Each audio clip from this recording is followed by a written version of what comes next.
بسم اللہ الرحمن الرحیم۔ السلام علیکم ورحمۃ اللہ وبرکاتہ۔ ایک ملک میں ایک بہت طاقتور بادشاہ تھا۔ ایک دن وہ اپنے وزیروں اور مشیروں کے بہت بڑے قافلے کے ساتھ اپنے محل سے باہر جا رہا تھا۔ راستے میں اس کی ملاقات ایک فقیر سے ہوئی۔ اس نے فقیر سے پوچھا، تم کیا چاہتے ہو؟ فقیر نے ہنس کر کہا، کیا تم تو مجھ سے اس طرح پوچھ رہے ہو جیسے تم میری تمام خواہشات پوری کر سکتے ہو؟ فقیر کا جواب سن کر بادشاہ کو غصہ آیا اور کہا، یقیناً ہم تمہاری ہر خواہش پوری کر سکتے ہیں، اور ہم وعدہ کرتے ہیں کہ تمہاری ہر خواہش پوری کریں گے۔ فقیر نے جواب دیا، تمہیں مجھ سے کوئی وعدہ کرنے سے پہلے 100 بار سوچنا چاہیے۔ فقیر نے نصیحت کے انداز میں کہا، لیکن بادشاہ نے سنی انسنی کر دی، اور اپنی انا اور تکبر کی وجہ سے اس نے فقیر سے وعدہ کیا کہ وہ جو چاہے گا اسے دیا جائے گا۔ بادشاہ نہیں جانتا تھا کہ وہ کوئی عام بھکاری نہیں بلکہ کوئی پہنچا ہوا درویش ہے، اور اس کی زندگی کا مقصد ہی دنیا دار متکبر بادشاہوں کی اصلاح کرنا ہے، اور وہ بادشاہ کے سامنے اس کے دل سے دنیاوی دنیا اور اس کی خواہشات نکالنے ہی آیا تھا۔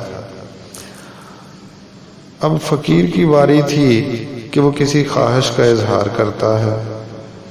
اس نے کہا، میری خواہش بہت سادہ ہے، بس اس کشکول کو کسی بھی چیز سے بھر دیں۔ ہاتھ میں بھیک مانگنے والے پیالے کی طرف اشارہ کرتے ہوئے فقیر نے کہا۔ شہنشاہ نے کہا، یقیناً بھر دیا جائے گا۔ شہنشاہ نے اپنے نوکر کو بلایا اور کہا کہ بھکاری کا پیالہ دیناروں سے بھر دو۔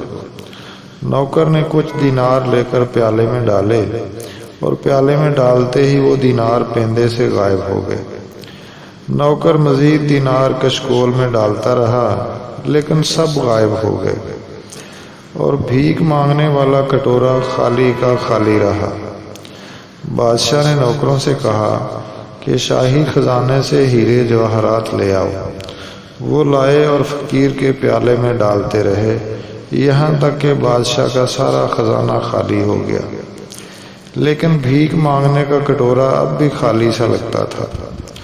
اس میں جو کچھ بھی ڈالا گیا وہ سب غائب ہو گیا۔ آخر شام ہو گئی، اور تمام لوگ جو ارد گرد جمع تھے خاموشی سے کھڑے تماشا دیکھ رہے تھے۔ آخر کار بادشاہ نے اپنی شکست تسلیم کر لی اور فقیر کے قدموں میں گر گیا۔ بادشاہ نے کہا، تم جیت گئے، میں ہار گیا، لیکن جانے سے پہلے یہ تو بتا دو کہ یہ بھیک مانگنے کا پیالہ کس چیز سے بنا ہوا ہے؟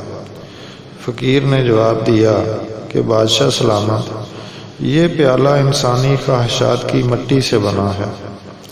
اس نے بات جاری رکھی، ہمیں سمجھنا ہوگا کہ زندگی بدلتی کیسے ہے۔ پہلے ایک خواہش ہمارے ذہن میں سر اٹھاتی ہے، اور ہم بڑا جوش اور سنسنی سی محسوس کرتے ہوئے اس خواہش کو پورا کرنے کی دھن میں لگ جاتے ہیں، اور اس خواہش کی تکمیل کرتے ہیں، مگر پھر اچانک وہی خواہش ہمیں بے معنی سی محسوس ہونے لگتی ہے۔